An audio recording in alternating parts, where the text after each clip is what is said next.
Alright guys, what's going on? This is a video that I've been wanting to make for a couple days now. I made a video of this truck before, and I've released a picture of this truck on my Instagram channel a couple days ago, which if you guys are interested.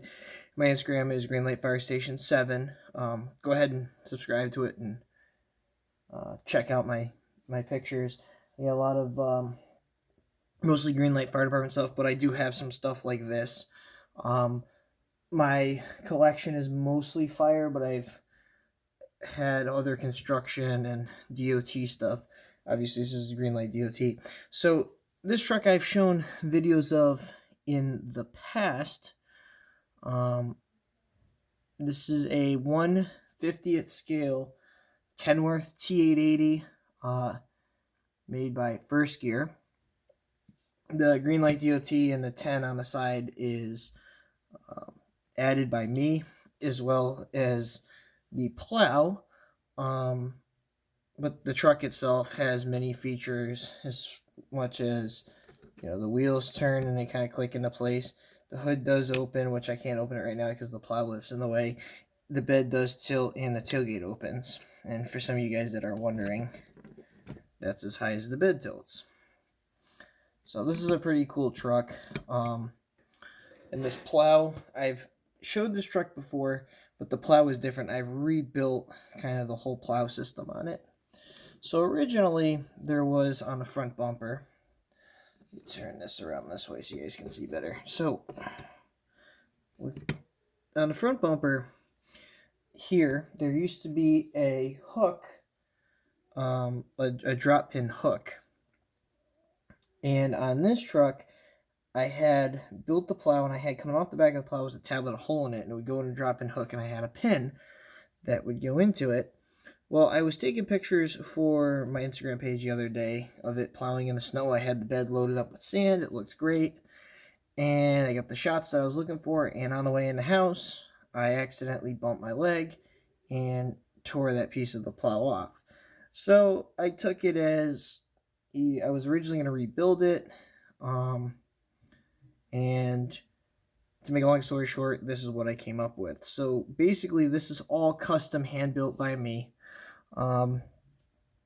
Basically what I added was, now this plow does not raise and lower anymore, as you can see. It does not turn. It is fixed in the place how it is, which is fine for pictures and stuff like that. I don't need it rotating, lifting up and down.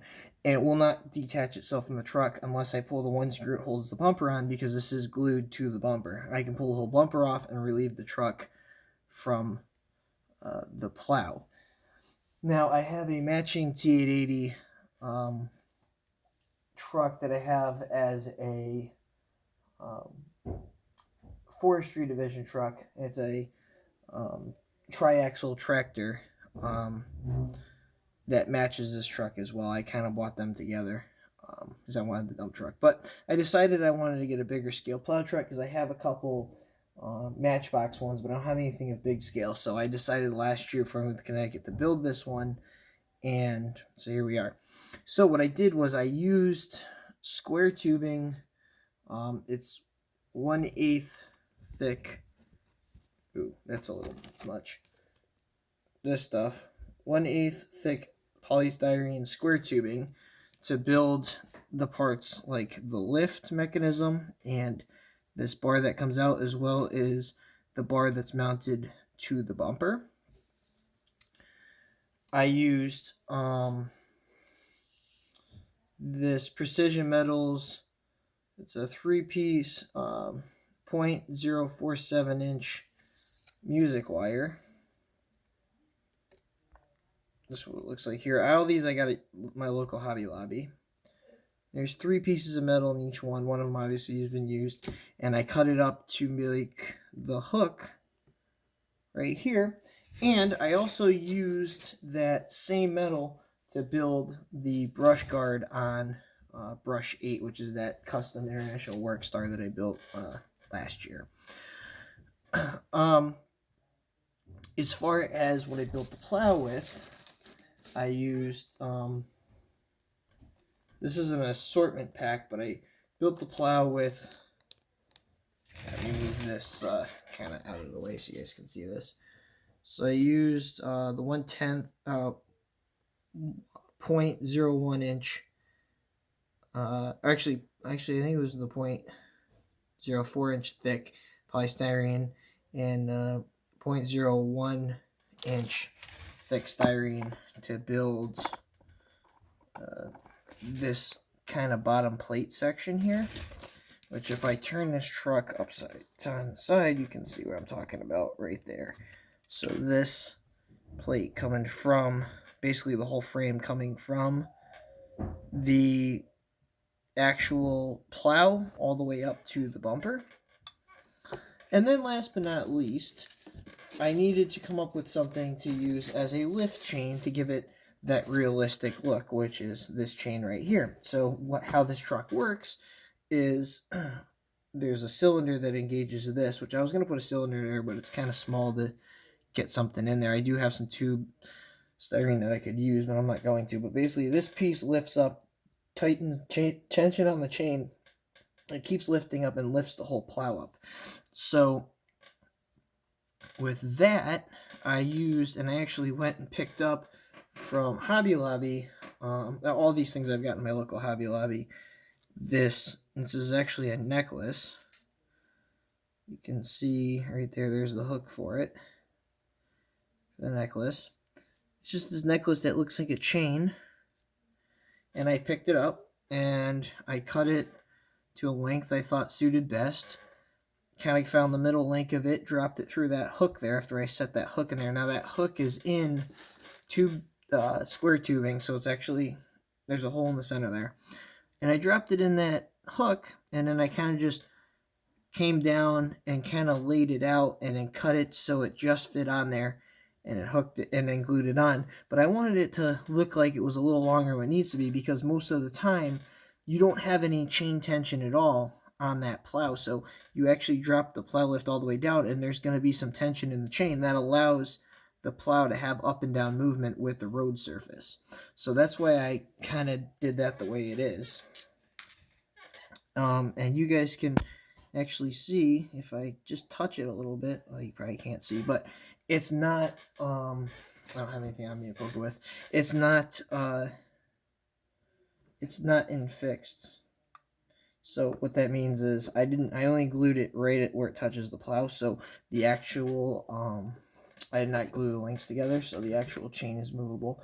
And you can see how I did it again on this side, which is a little harder to see on this side just because,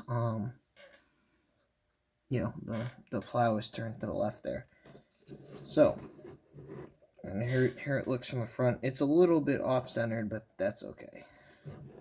It still looks great from both sides for the picture. And here it is, the full length of it. Obviously, you can see the plow there doesn't really touch, but that's okay. When I bent it, I heated up and with a lighter and bent it around a marker. I learned to next time drop it in hot water and then bend it.